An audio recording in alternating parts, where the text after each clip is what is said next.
ရွှေစိတ်စုများရှင်တပင်အနုပညာရှင်မိုးမင်းနဲ့ရွှေစိတ်စုများရှင်တပင်အနုပညာရှင်တိုင်းရင်းသားရိုးရာရေးကြိုင်ပွဲမှာပါဝင်ရှင်ပြိုင်မဲ့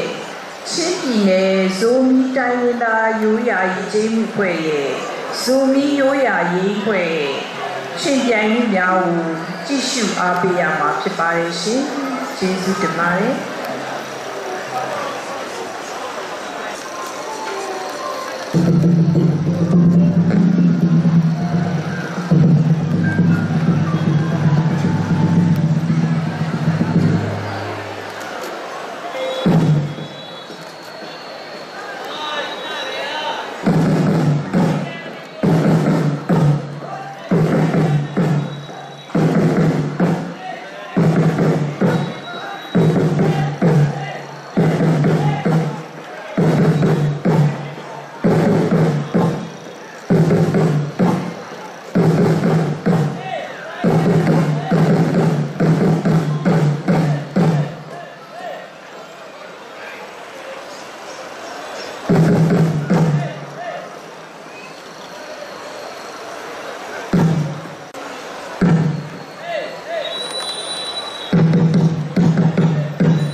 san nấu bằng ta khó phai mai ta nghe ta gieo mang lâu lại thì san nấu bằng ta gieo mang lâu lại ta khó phai mai ta nghe thì san nấu bằng ta khó phai mai ta nghe ta gieo mang lâu lại thì san nấu bằng ta gieo mang lâu lại ta khó phai mai ta nghe thì san nấu bằng ta khó phai mai ta nghe ta gieo mang lâu lại thì san nấu bằng ta gieo mang lâu lại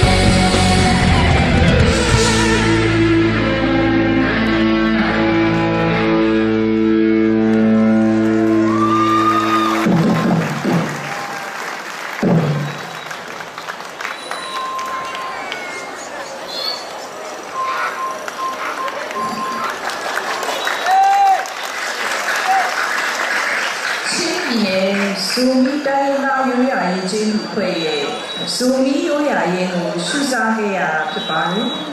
chế sự chụp ảnh chứ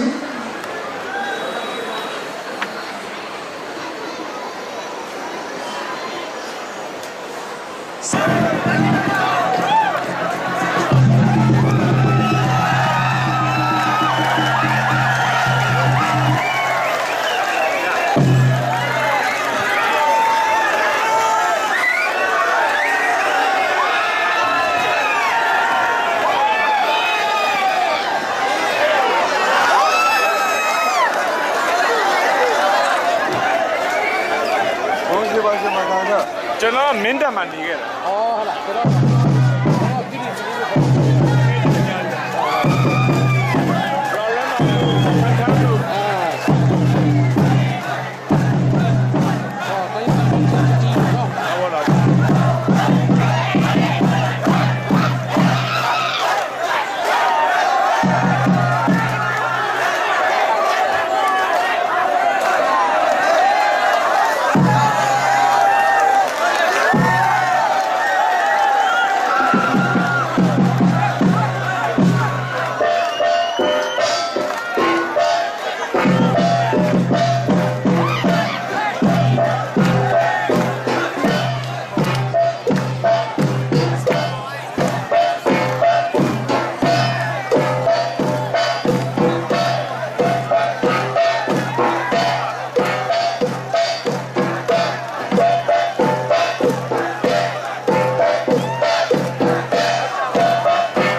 ပြီးတော့ကျွန်တော်တို့ခိုင်သားတီကဂုဏ်ပြုခဲ့ပါမယ်ဆရာချင်းဆရာကြီးချောလာဆရာဆရာကြွပေးပါခင်ဗျာဟုတ်ကဲ့ကျေးဇူးအထူးတင်ပါတယ်ဆရာမဟုတ်ကဲ့ကျွန်တော်တို့ရခိုင်ကိုဒီလိုလာရောက်ပြီးတော့ကပြဖြောပြတာကျွန်တော်တို့အထူးပဲဝန်တာပါတယ်အမတိုင်လဲလှပါတယ်နော်ချင်းသူချင်းသားလေးတွေလည်းလှပါတယ်အကတွေလည်းလှပါတယ်နော်ဒါကြောင့်ကျွန်တော်တို့နဲတီများတီမဟုတ်ဘူးလက်ခံပေးပါခင်ဗျာကျေးဇူးတင်စကားလေးများပြောကြပါအခုလူဖိတ်ကြားပေးတဲ့အတွက်ကျေးဇူးတင်ပါတယ်ကျွန်တော်လာမယ့်နေ့မှာလည်းထပ်ပြီးဖိတ်ခေါ်ဖို့မျှော်လင့်ပါတယ်ကျေးဇူးတင်ပါတယ် Sorry ဟုတ်ကဲ့ကျေးဇူးတင်ပါတယ်ဆရာကျွန်တော်တိုင်းရောသားအထွတ်တိုင်းရောသားရှိမှကျွန်တော်တော့ဆိုနေမိတယ်ငယ်လေးတော့ကျွန်တော် main လာဆိုတော့ကျွန်တော်တို့မှာကောင်းကောင်းတောင်းဝင်ပြီးကျွန်တော်လောရဆောင်ပါအပရောရန်သူတော့ရန်သူဒီကျွန်တော်တို့မှာမျိုးမျိုးတော့ဆင်ရပါတယ်ဟိုရိတဲ့ချောင်းချောင်းကျွန်တော်တို့ဝိုင်းဝန်းလုပ်ခဲ့ပါနဲ့ကျေးဇူးတော်ပါတယ်ကောင်းကျေးဇူးတော်ပါတယ်ရယူပေးမဲ့အဖွဲ့ကတော့ချင်းရိုးရာတိုင်းရင်းသားရည်ကျေးမှုအကပြိုင်ပွဲမှာပထမဆုရရှိခဲ့တဲ့ Zomi ရိုးရာချင်းကဖွဲ့ဖြစ်ပါတယ်ဆုလက်ခံရယူပေးပါရန်ဖိတ်ခေါ်အပ်ပါတယ်ရှင်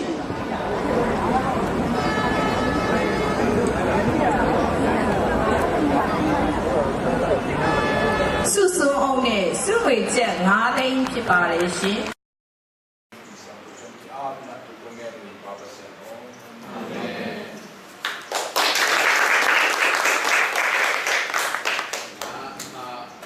Bisa pantai tengah.